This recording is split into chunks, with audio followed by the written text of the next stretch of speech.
Story time about how my boyfriend faked his own death so that he wouldn't have to break up with me. His mom called me to tell me that he was dead. Disclaimers is not my story time. I was sending on Instagram. My boyfriend and I had been dating for 3 years. Our relationship was really only based on attraction, I have to admit. But the last year we started getting a little bit more serious, and that's when we started talking about marriage. By the way, he was the one that brought up marriage. He asked me if I could see myself getting married to him, and I said yes. Now here's the thing. I am way out of his league. Like, way out of his league. I'm a 10, he's probably like a 6. Here's my theory. If you date a guy that's not as good looking as you, he probably won't cheat on you and will consider himself lucky to be with you. So that was my reason for being in a relationship with him. He made me feel safe, and I knew that he probably wouldn't cheat on me, and he felt lucky to be with me because I'm really hot. Eventually, he asked me to move in, and I said yes. But after a few weeks, he started acting really strange. He constantly complained about having headaches, and for some reason would always have his mom over at our place. Part 2 is story time about how my boyfriend faked his own death to not have to break up with me, and even got his mom to call me to tell me that he was dead. Disclaimers is not my story time, it's on Instagram. After we moved in together, that's when everything changed. He always complained about having headaches, and would always bring his mom over like every single day. At first this annoyed me because all I really wanted was some privacy with my boyfriend, but then I kind of just learned to deal with it. And here's when things get really crazy. After exactly 1 month of living together, he disappeared. One morning he left to work and simply did not come back. I kept calling his phone, but no answer. I even called his mom and asked him what was up, and she told me that she didn't know where he was. Finally, after 2 days of calling his phone, I decided to go over to his mom's house. I asked her if he'd been home, and she told me that she hadn't seen him in 3 days. But her behavior was super strange. She got really nervous and tried to close the door behind her. I asked her who was inside the house, and she said nobody. But I could hear someone making noise. Then she basically kicked me out. She told me I needed to leave really quickly because she had to go out. So of course, I went back to my apartment. 2 hours later, she calls me to tell me that he's dead. I asked her where he was. She told me that he didn't know and that she didn't know how he died. She asked me not to call her again because it was too painful. Part 3. Story time about how my boyfriend faked his own death so that he wouldn't have to break up with me, and got his mom to tell me that he was dead. Disclaimer, this is not my story time. I was sending me on Instagram. After she told me on the phone that my boyfriend was dead, I had no choice but to believe her. I was so sad and depressed, sitting in the apartment that I share with my dead boyfriend. I called my parents and told them I was coming home. I spent the next 4 days with my parents and eventually went back to my apartment. My plan was to get all of his stuff and give it to his mom. I show up to her house with the boxes and knock on the door. She opens the door with a huge smile on her face, and as soon as she realizes it's me, she stops smiling. I asked her if she was okay, and she said that everything was fine. She asked me what I wanted in a really rude tone, and I said, I'm just bringing some of your son's stuff. She asked me to leave it outside and then close the door. I knocked on the door again, and she did not open the door. A few days later, I go to the mall, and guess who I see walking around? My dead boyfriend? I run up to him and ask him what happened. That's when he confessed that he just didn't know how to break up with me, and he thought that the best way to do it was just to pretend that he was dead. And he also confessed that he met someone. Here I'm thinking I'm way too hot for him to cheat on me. Yeah, right. It's been a few months now, and he's hitting me up again because he broke up with the other girl. Should I take him back?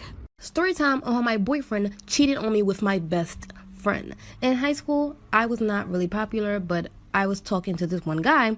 Let's call him Nick. Nick was also known for cheating, but he told me that they were just all rumors. I also had a best friend, and let's call her Anna. So fast forward, we started dating, and one day I get a text from him saying, hey, can you come to my house tomorrow to watch a movie?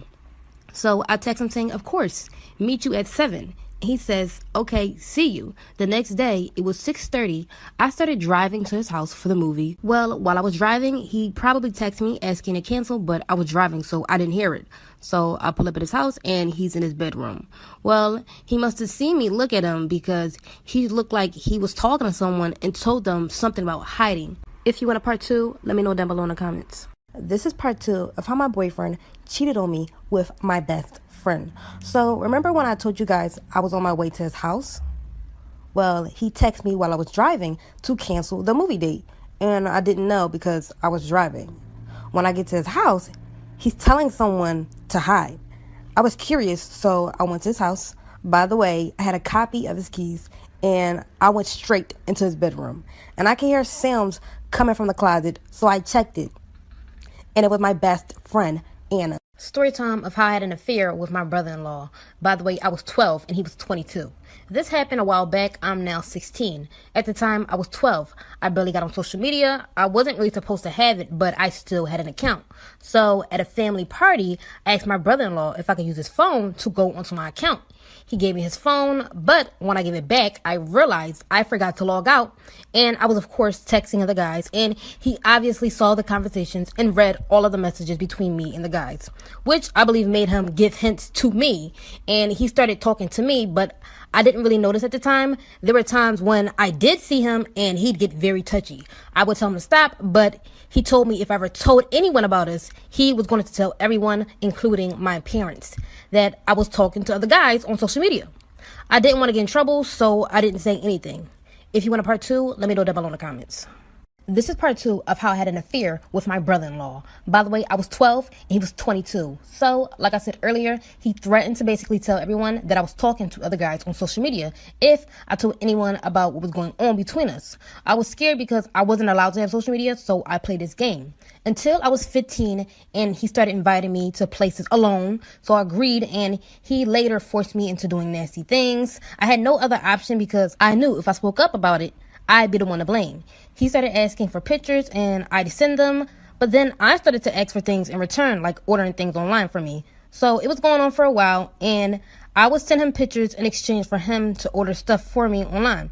Until about a month ago, I was on my sister's iPad and I forgot to log out and she saw all the messages of him asking for pictures and thankfully I said no and kept denying it. Yes, I know I suck at logging off, but to this day, me and my sister, a couple weeks later, we went out to dinner. During our date, he seemed pretty cool, but he kept looking down at his phone. I didn't want to get upset because he wasn't my boyfriend. When we ordered, the guy literally gets $200 worth of food, and me, on the other hand, I got a $20 solid. But all throughout the date, he kept looking around, and I was so confused. And he constantly said that he needed to go to the bathroom. He told me that he took medicine that made him go to the bathroom a lot. The last time he went to the bathroom, he was going for like 30 minutes, and at that point, I was irritated and ready to go until a random girl walks up to me asking if I knew Slim Jim was here. I told her we were on a date, and she basically told me that she was his girlfriend and baby mama. If you want to know what happened after that, let me know down below in the comments. This is part 2 of the worst date in my life. And the reason why, ladies, you need to really know a guy before meeting up with him. So, like I said before, he left me at a table for like 30 minutes. And I got upset because I thought he was trying to ditch me to pay the bill. Well, then a couple minutes later, a girl comes up to me asking if I was on a date with Slim Jim. I told her yes, and she basically explained that she was his girlfriend and baby mom. Well, at this point, she was his ex-girlfriend. She starts telling me the craziest things about him, that he robs people, and that he will soon be doing time for being a part of a murder investigation, and that I should stay away from him because he had HIV and that he gave it to her. I had to ask her, how did you find him? And she tells me that he takes all his new girls here. Then she leaves out the restaurant. 5 minutes later, Slim Jim comes back and tells me he thinks he dropped his wallet. In my head, I'm assuming that he's trying to make me pay for the $200 dinner. So I tell him that I have to go to the bathroom. I'm running out of time. This is part 3 of the worst date in my entire life, and the reason why you ladies need to really know a guy before meeting up with him. So his baby mom comes in and tells me the craziest things about him and then dips out. Slim Jim comes back out of the bathroom claiming he lost his wallet, so I had told him that I needed to go to the bathroom. When I get into the bathroom, I'm looking for an escape plan to leave out. When I get out of the bathroom, I walk the opposite way of her table and almost make it out of the restaurant. Next thing you know, I'm getting tapped on the shoulder and I turn around and it's him. I'm literally so confused because he was just sitting down the whole time. He asked me where the hell was I going, and I told him I was looking for the bathroom. He starts to act very weird. He walks me over to the bathroom and literally waits outside of the bathroom door until I get out. And guys, I didn't know what else to do. I needed an escape plan, and I saw a window in the bathroom and literally climbed out of the window to get away from this man. Then 2 weeks later, come to find out, he gets arrested and he's given 23 years in prison. Ladies, this is the reason why you need to watch your surroundings, even in the daylight. So earlier this morning, I had to go to the dentist to get my teeth cleaned. Here's my little baggie. My mom, she couldn't really take me, so I had to take public transportation. And I'm from Philly, so I took SEPTA. So the trolley station was a couple blocks away from my dentist's office. So as I start walking, there's a man behind me yelling and shouting. And he walks around me, and so I'm thinking he's probably talking to somebody else. So he turns around, come towards me, and starts telling me, y'all black, it's just weird. So I'm like, obviously this man is crazy, so like, let me continue minding my business. Then he walks up to me again, asking me why am I following him. So I keep walking, ignoring this man. Then he runs behind me and tries to snatch my purse. And literally, it's broad daylight. Alright, I'm running out of time. Y'all let me know if I should make a part 2. This is part 2 on why you ladies need to really watch your surroundings, even in the broad daylight. So, like I said before, I'm on my way to the dentist, and this man is literally shouting at me, and I'm ignoring him. And this man literally runs from behind me and snatches my purse. And guys, my purse is not even snatchable. This is my purse right here. It's like a basketball purse or whatever. And the thing is, my jacket was over my purse. So when he tried to yank my purse, he yanked me and I fell on the ground. And as he was pulling on my purse, he was basically dragging me. But luckily there was like an older man outside. And he took his stick, or his cane, and he started hitting the man with the cane, and he just ran off. See, this is the type of stuff that happened in movies. Like, I would have never thought in a million years that would ever happen. I really don't feel comfortable walking around here no more. Storytime about the girl who found out that I was hooking up with her boyfriend for 3 months straight. So a little background information. I was in high school, and there was this boy that I really liked. And I had a crush on him since I was in like 7th grade. And the only time he would talk to me is whenever he wanted me to send him nudes. Well, in high school, he got a girlfriend. But while he was dating her, he would still ask me for nudes. And of course, I would still send them. Well, the summer before my junior year, I got a job at this restaurant. Well, almost every single day, the guy that I liked would bring his girlfriend in. Because guess what? His dad owned the restaurant. We're gonna call this boy Alex. Well, the one night I was supposed to close with this girl, but she ended up having to leave because of a family thing. So Alex came in to help me close. And while we were there, we were talking. And this was like the longest that we ever talked. Well, he said, "Do you want to come over to my house after we're done?" So a bitch said yes. And we did the nasty and he took me home in the morning. Well, then he started coming in often to help me close. Well, 3 months later, as I'm closing, his girlfriend and her friends walk in like for part 2. Part 2 about the girl who found out that I was hooking up with her boyfriend for 3 months straight. So like I said, the one night nobody could come in to help me close. And while I'm wiping off the counter, the girl and 3 of her friends walk in. I thought that she might have just forgot something because she was here earlier with her boyfriend, aka the guy that I was hooking up with. So I was super nice. I was like, "Hey, like, what do you need?" And literally, as soon as I finish my sentence, one of her friends comes up behind me and grabs me by my ponytail. And then his girlfriend, we're gonna call her Allie, she comes up and punches me straight in the middle of the mouth. Like literally right in the middle of the mouth. I had to go to the dentist the next day because 2 of my teeth were missing. So then she goes and sits down at a table while she takes a video of 3 of her best friends beating the shit out of me. So then I'm sitting there, I could barely move. And then she plugs in one of those things that like guys shave their head with. And as soon as she figured out how to work the damn thing, it literally took her 10 minutes. My mom walks in because she had been waiting outside for 25 minutes at this point. So my mom called the cops and I pretty much won. My head wasn't shaved. I got a new set of teeth the next day and her boyfriend still hits me up. Storytime about the boy who pretended to like me to get closer to my best friend. A little background information. It was the summer before my freshman year of high school. And my best friend and I got bored of hanging out with the same people, so we got a membership to a new pool. And this one was closer to one of our rival schools, so a lot of people that we didn't know went there. Well, the one day while we're there, we meet this group of boys. And by the way, my friend is super pretty. Like, all the guys immediately gravitate towards her. And I'm kind of like the duff, aka designated ugly fat friend. Anyways, while she's over there talking to all the boys, I'm sitting down at one of the tables. And one of the boys from the group comes over to me and starts talking to me. And he was being super sweet. And then he's like, "Oh, I don't know why all of them are over there talking to her. Like, she's not even that pretty." He was like, "To be honest, you're way better looking than her." Now listen, I know I might seem like a bad friend for this, but I never had that male validation before. So that kind of made me feel good. Well, fast forward, his best friend and my best friend start dating, like for part 2.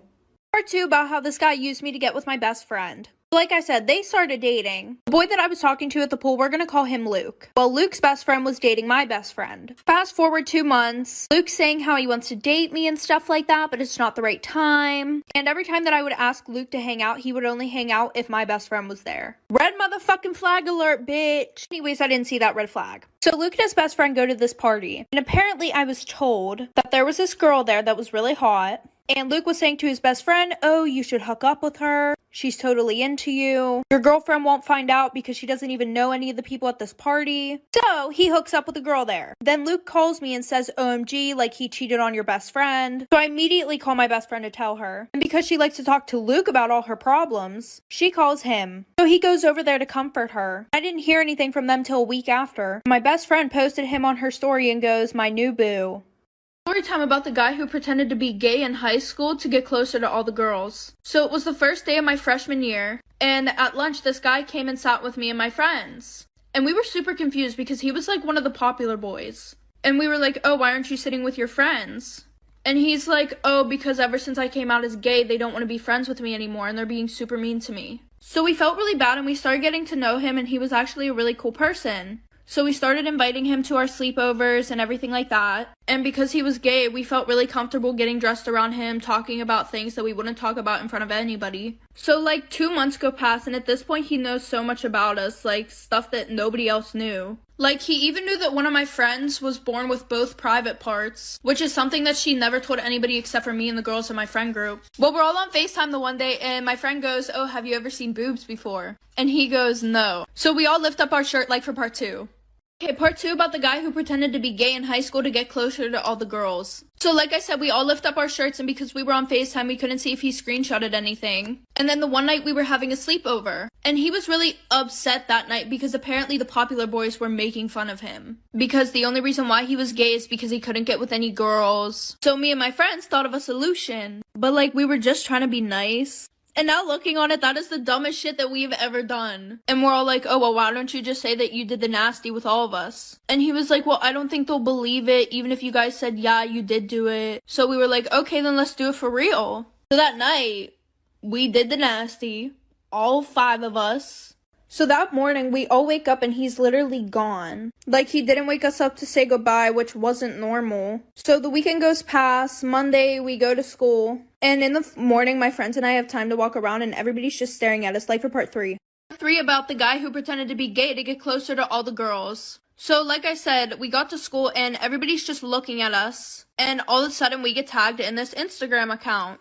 And there's a video of all 5 of us doing the nasty in my bedroom. There's pictures of me and my friends getting undressed. And there's a screenshot of the FaceTime where we all showed our boobs.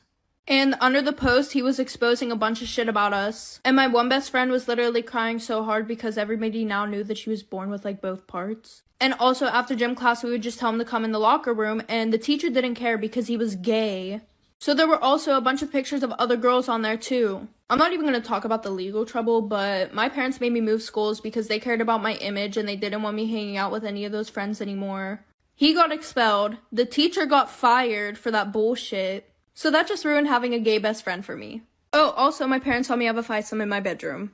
Storytime about the boy across the street who used to stalk me. So a little background information. My parents and I moved into a new house that was literally 5 minutes from where I used to live. But I went to private school, and almost all the other kids in my town went to the public school. So I didn't really know a lot of the kids in my town. Well, a week after we moved in, our neighbors across the street invited us to a barbecue. While we were there, I started talking to our neighbor's older son, and him and I started to get along really well. Like, in a flirty way. Their older son was a senior, I was a sophomore, and their younger son was a freshman. Well, I kind of talked to the younger son, but he was just like giving me really weird vibes. So for the next few weeks, I started hanging out with their older son a lot, and we would talk all the time. Well, the one day whenever I went over their house, it was super weird. His younger brother kept saying, "Oh, I think I know you from somewhere. Like, I swear I know you." And I'm just like, okay. Well, the one morning I was waiting outside for my mom to pick me up because she worked night shifts and she would just grab me and then take me to my school. And I saw him in his window watching me like for part 2. Part 2 about the boy across the street who used to stalk me. So like I said, I saw him watching me outside his window, but I didn't want to overthink it, so I was just like, no, maybe he's looking at something else. Well, this all started a month after I moved in. Well, it started happening more frequently, so then I told his older brother. We're just gonna call the younger brother Mac. So he talked to Mac, and then everything was fine for a week. Just a little information real quick. For the public school, the bus would arrive at 7:40. My private school started at 7 o'clock. So my mom would come and get me at 6:15 because my school was kind of far away. So like I said, it was a week later. Every morning that I would go outside to wait for my mom, Mac would be standing on his porch watching me. Oh, but it gets worse. So one night I was in my bedroom, right? And this is like some scary movie shit. I kept seeing something run past my window. My bedroom was on the first floor. So I told my dad about it, and he put cameras outside. Well, Mac's older brother told me that Mac was always interested in my life. So me being a smart-ass bitch, I told his older brother that our cameras didn't work, like for part 3. Part 3 about the boy that lived across the street who used to stalk me. So like I said, I told his older brother that our cameras didn't work anymore, knowing that he would tell Mac. Because he had it in his head for some reason that Mac wasn't obsessed with me. And the reason why I told him our cameras didn't work was because Mac was watching while the cameras were being set up outside. And after that, everything stopped. Except he would still be outside every single morning on his fucking porch watching me. So the one night while I'm sleeping, I wake up to some noise right outside my window. And my bed was on the same wall as the window, so I could see who was right outside my window, but they couldn't see me. Well, I look, and guess who the fuck it is? It's Mac trying to get inside of my fucking window. So I quietly call my dad, and it's like 3 in the morning. So I tell my dad what's going on. So he goes outside and nobody's there. Well, the next day we check the cameras. There's footage of him jerking off outside my window, trying to break into my room with a fucking crowbar. Luckily, I was staying at a friend's that night, taking pictures of me outside my window. So we showed his parents, then we moved and they sent him to a mental hospital. Story time about how I found out my husband gave me HIV while I was pregnant. So, me and my husband were high school sweethearts. He was very kind, very in tune about my feelings, and we were like best friends. We never really did anything sexual because he didn't want our relationship to be like that. We were together for 6 years, waited until marriage to lose our virginity to one another. The year before getting married, I noticed he would stare at guys a lot, but I would never really think anything about it because at least he was not looking at girls. Fast forward, we get married, and 2 years later, I get pregnant, and we were both excited. When I get to the doctors, I get my yearly test done for STDs, of course, but as always, I'm clean. Maybe 1 or 2 weeks later, I get a call from the doctor saying I tested positive for HIV. Let me know if you guys want a part 2. Part 2 of how I found out my husband gave me HIV while I was pregnant. Like I said earlier, 2 weeks later, I get a call from the doctor saying I tested positive for HIV. I was shaking and crying, and I was so in shock. And the only thing I ever heard about HIV at the time was that I only had a couple months to live. I couldn't believe the only man that I've ever been with gave me this disease.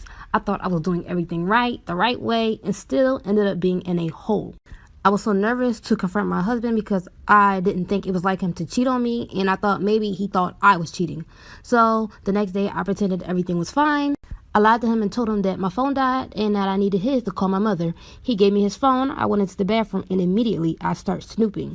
As I'm going through his phone, I didn't see any text from girls, so I'm like, maybe the doctor got the wrong test. I'm running out of time. Come back for part 3. Part 3 of how I found out my husband gave me HIV while I was pregnant. So, like I said, I went to his phone and I didn't see any text from other girls. So, I'm thinking maybe the doctor called the wrong person. Anyways, I gave up on looking through his phone and I just talked to him. I sat him down and told him that I had HIV and that I haven't cheated on him ever. He looked at me and cried. He broke down in tears and apologized. I got so upset with him because I realized that he did cheat on me, and I was really upset for our unborn child. So I took all of his clothes, I took his things, and I threw them all out. Right before I kicked him out, I yelled at him saying, "Who was the girl that gave it to you?" And he told me it wasn't a girl. It was his friend David. Story time on how my dad forced me into getting an abortion. And to this day, we still don't speak. So I started dating my boyfriend, Jason, when I was 15. My parents never really minded me having a boyfriend until I got with Jason. He graduated high school, and my dad didn't like the fact that he wasn't planning on going to college. He said that he was wasting his life, but in all honesty, my dad was upset because he was poor, and he felt as though he could never take care of me. There were times when my dad tried to pay him to break up with me, but he'd never take the money. And for me, that was just so embarrassing. Right before my 16th birthday, I found out I got pregnant, and I was kind of happy about it, even though I was still in high school. I've seen plenty of girls making it work. I, of course, told my boyfriend, and we told our family, but my dad wasn't happy about it. About a week later, he told me we were going to the doctors to go see how far along I was. When I get there, I found out I was in an abortion clinic. If you want to know what happened after that, let me know down below in the comments. This is part 2 of how my dad forced me into getting an abortion. So like I said before, my dad lied to me and told me we were going to the doctor to see how far along I was. And when I get there, turns out he sent me to an abortion clinic. I got upset asking what was he trying to do. He explains to me why I shouldn't have the baby. He tells me if I ever have the child, he would never support me and that he will kick me out of the house. And that sooner or later, me and Jason would break up, which he was sort of right about. I felt like at this moment I had no help, and I told my dad I wanted to call Jason. So he gave me a quarter to make a call on the payphone, and he didn't pick up. My dad explains to me that he's not reliable and that this will be the best decision for the both of us. I thought I didn't have a choice, and he manipulated and gaslighted me into getting it, which I didn't know what he was doing at the time, but I got the abortion, and right after, I felt so numb. I couldn't even face Jason, so my dad lied and told him that I had a miscarriage. It's been years since then, and I still have regrets knowing who my child could have been.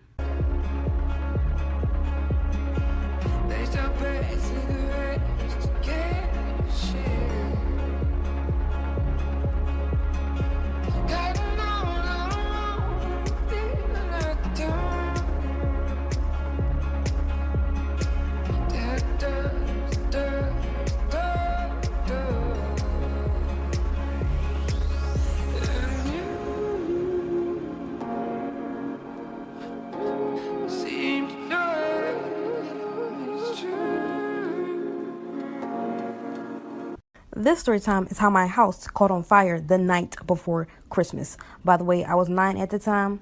So, like always, everyone wrapped their gifts and put it underneath the Christmas tree. And I can remember that year, my parents really went all out for Christmas. They decorated all around the house and inside.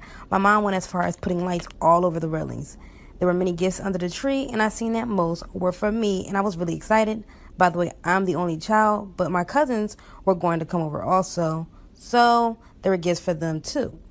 After everything was decorated, my mom cooked the night before and everyone went to sleep. In the middle of the night, I get shaken by my dad telling me that we need to get out of the house. I was so confused until I walked outside of my room and the whole second floor was smoking. When we ran downstairs, my living room and kitchen was on fire and it was so traumatizing to see. And I'll explain why my house caught on fire in part 2. So come back for part 2. This is part 2 of how my house caught on fire the night before Christmas. So like I said before, I was woken up in the middle of the night by my dad telling me that we needed to get out of the house.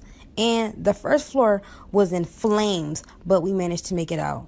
When we left, we immediately went to my grandma's house. I asked my parents, why did our house catch on fire? And my grandma sent me away to go play in her indoor porch. I was upset because all the presents were gone and I was pretty sure my bedroom was destroyed. When I was sitting in the porch, I overheard the adults' conversation. And remember how I told you guys my parents went all out with decorations? Well, something happened to one of the Christmas lights cables, and it caught on fire and it spread all throughout the house. I was upset, of course, but good thing my dad was up. If not, we probably all would have been burnt in our sleep. Anyways, happy holidays.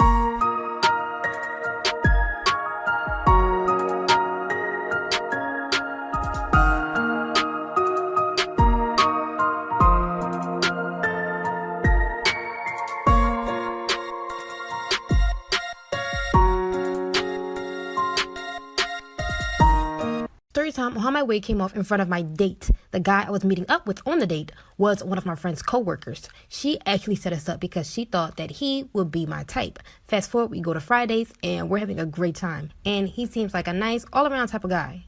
Now, that day, my wig was slayed, and I believe the hair was like 30 inches. When the waitress comes over, she gives me and my date our plate of food. Before she leaves, she asks us if there anything else we needed.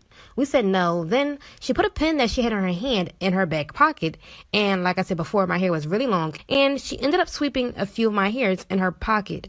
When the waitress walks away, my wig pops off, and me and my date are in shock. He stares at me for a good 10 seconds, and I tell him I needed to go to the bathroom, and I also got my wig back. But when I come back out to apologize and continue our date, he disappears. Oh yeah, and I also ended up paying for the whole date. This is why you should never eat peanut butter. So my cousin just had her baby girl, and she was just getting around and learning to be a new mommy. But she was really messy when it came to changing diapers. When Father's Day came, she threw the party and invited all the family and their kids. When everyone gets there, everyone is having a good time, and she pulls out bread and starts making peanut butter and jelly sandwiches for all the kids. In the middle of her preparing, her daughter starts crying, and it's because she needed her diaper changed. So she went into the bathroom to change her diaper, and after she got done, she handed her to me and starts to wash her hands.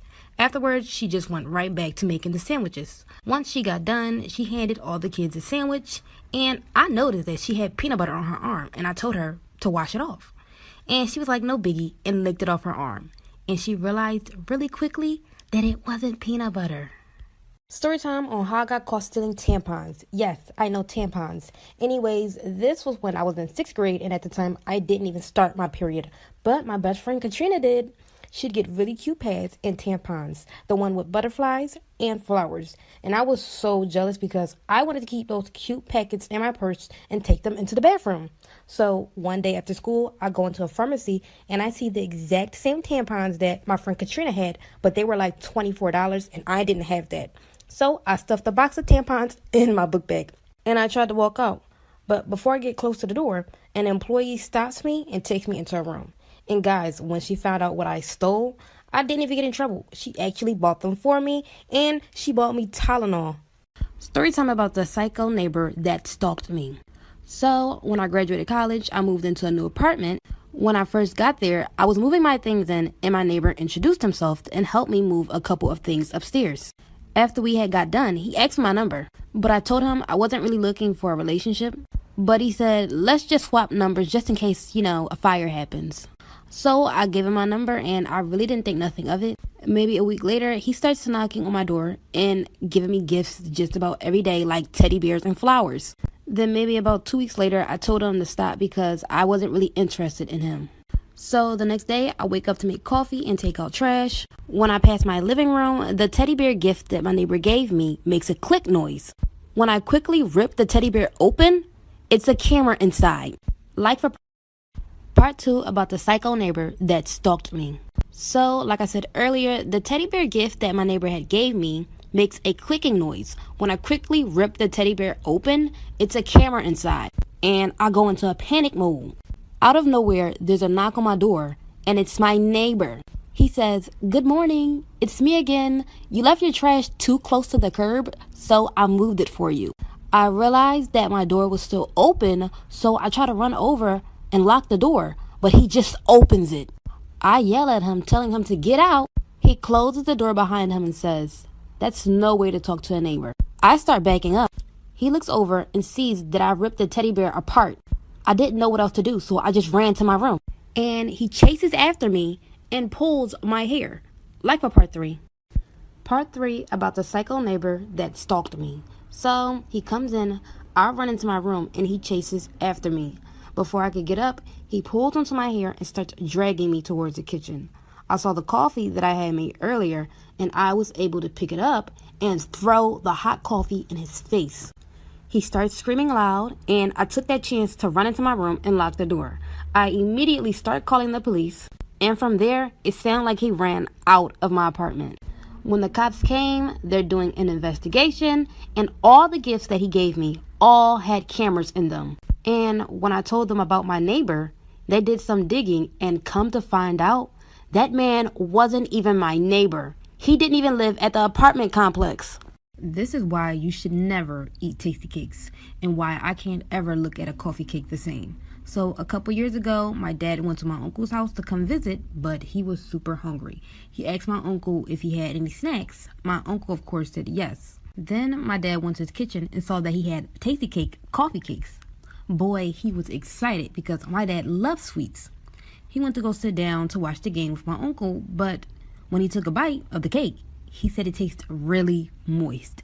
He ate half of it, then noticed that some of the crumbs on the tasty cake disappeared. When he took a better look at the cake, he realized that the tasty cake crumbs were maggots. This is the reason why girls lie about having a boyfriend when guys try to talk to them. Last week, there was a woman in Harlem, New York, and she was brutally attacked by a man after turning him down. This 31-year-old mother went to go buy a bottle of wine after work. 2 men walked in the store, and one of them offered to pay. And she politely declined and said no thank you and that she could pay for it for herself. When she got ready to walk out, the men basically said that she thinks she's better than them. The men followed her out and threatened that what was she going to do about it. So she tried to ignore them and go about her day. Then they chased her across the street, kicking her, and one of the men tried to bite her eye out, but ended up biting her forehead, leaving a deep wound. She was screaming and she just wanted to get her daughter.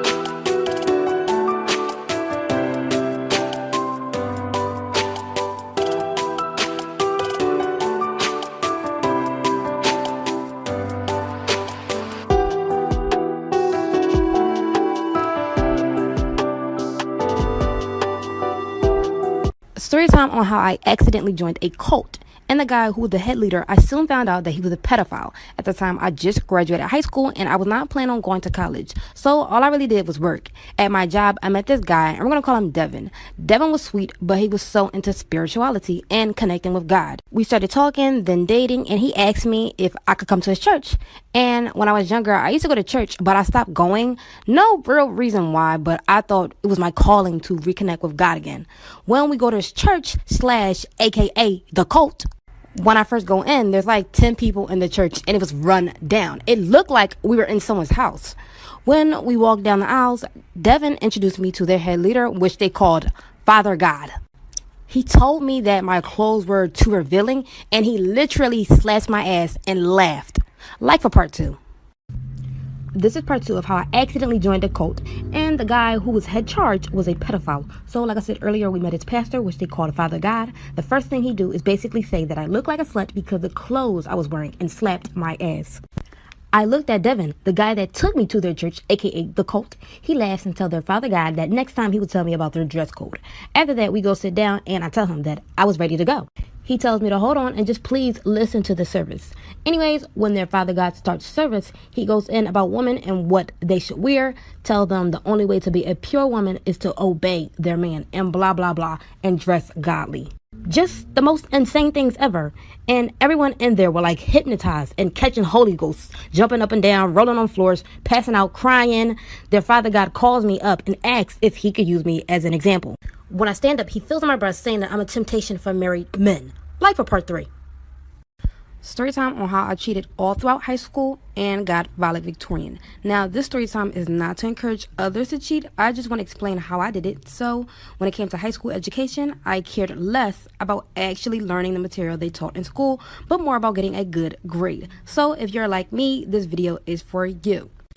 In school, I created a bunch of friends with all types of people, but not just anyone, but with people that had the same class with me.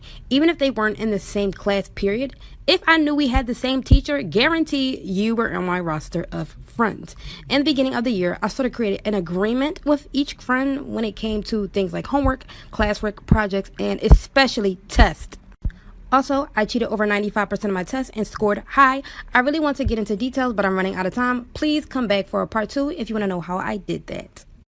This is part 2 of how I cheated all throughout high school and got valedictorian. So, like I said earlier, I created agreement with each friend. Now, we never had a discussion over who was doing what work, but I had specific friends for English homework, math, tests, etc. I was always involved in group chats for each class, and because I was friends with everyone, I was able to trade what I needed with what they needed. I would trade homework that wasn't even a class I was taking and for test answers. So it was like a win-win, and I always had backups just in case someone didn't have them. But those things mainly came in handy for homework, classwork. Now, when it came to things like tests, like I said earlier, I cheated over 95% of my tests, and I always scored high. Also, by the way, I never studied, and let's get into how I did that. Running out of time, wish TikToks were longer. Come back for part 3. This is part 3 of how I cheated all throughout high school and got valedictorian. When it came to things like tests, I cheated over 95% of them and always scored high. Also, by the way, I never studied and I never got caught. I'm going to expose, so hopefully there's no teachers watching this. I had 3 methods of cheating. Number 1 was either one of my friends would take a picture of the test or get the picture of the test from someone else and send it to me, and I'd write codes for what answers were. So like if the answer was apple, I'd write AP for short. So even if I did get caught, the teacher wouldn't even know what the little paper meant. All right, number 2. I also cheated by sneaking a picture of the test myself, then pretending that I needed to go to the bathroom or the nurse because I felt sick, when in reality, I was in a hallway looking up the answers on my phone. My 3rd cheating method was my ultimate way of cheating, just in case the first 2 wouldn't work. I'm running story time about how I snuck out of the house and got caught by my crazy psycho mother. Warning you guys, but here we go. At the time, I was 19 and I just got done with my first year at a university. And while I was at school, I met this cute boy, which we're going to call Kendrick. And that whole year we were talking. So summertime rolls around and I go back to live with my parents. And when it came to my parents, they were very strict about me talking to boys, especially my mom. And I know I was 19, but my mom did not allow me to go out if she didn't know where I was at. So this one day, Kendrick is like, oh, we should go out one night. And I went and told my mom that I was going to the mall with my friends. But as the time got later, it was like too late. And my mom started blowing up my phone. And usually when she does that, I'm in big trouble. So I just decided not to pick up because I know I'm going to get in trouble anyway. So I might as well stay out and have fun with whatever time I had. But that was the biggest mistake. Y'all come back for part 2 because it gets bad, really bad. Part 2 of how I got caught sneaking out of the house by my crazy psycho mother. So like I said earlier, I was out and she was blowing my phone up and I was not answering. Because I knew I was going to get in trouble anyway, so I might as well just have fun. Well, as the night was getting later, I had to go home. And when my boyfriend Kendrick dropped me off, there was a whole bunch of cars outside of my house and police cars. When I walked into my house, I saw all of my family, uncle, aunts, cousins, police. It was a whole bunch of people in there. I had my uncles and aunt walking up to me asking what happened to me. Said they called the police because they thought I got kidnapped. At one point, I was going to lie and said I got kidnapped because I didn't want to get in trouble. But I just told everybody I was out with a friend. But when my mom saw me, it was over. It was over. I should have just went ahead and buried my grave then and there because I got my ass whooped in front of everybody and the cops.